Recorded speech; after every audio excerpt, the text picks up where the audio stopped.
فأما من أوتي كتابه بيمينه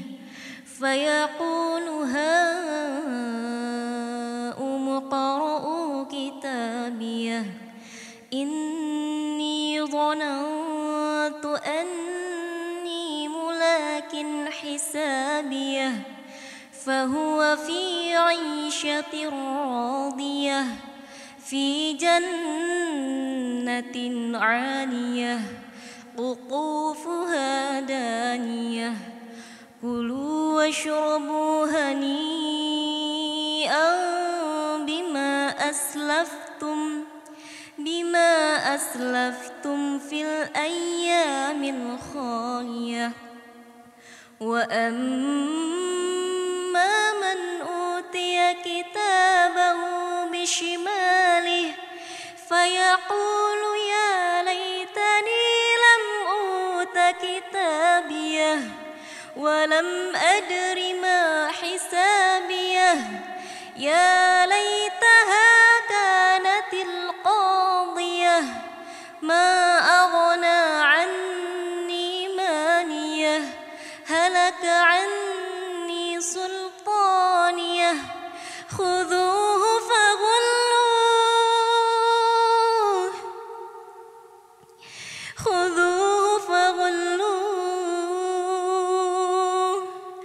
ثم الجحيم صلوه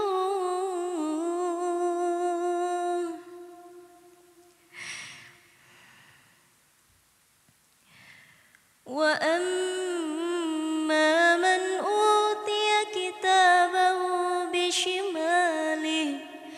فيقول يا ليتني لم أوت كتابيه ولم أدر ما حسابيه يا ليتها كانت القاضية ما أغنى عني ماليه هلك عني سلطانيه خذوه فغلوه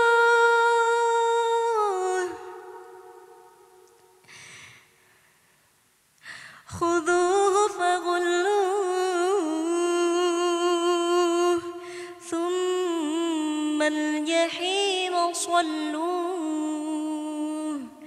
ثم في سلسلة ذرعها 70 ذراعا فاسلكوه إنه كان لا يؤمن بالله العظيم ولا يحض على طعام المسكين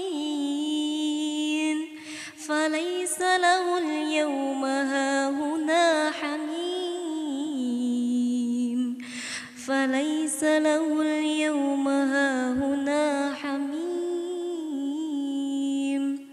ولا طعام إلا من غسلين لا يأكله إلا الخاطئون صدق الله العظيم.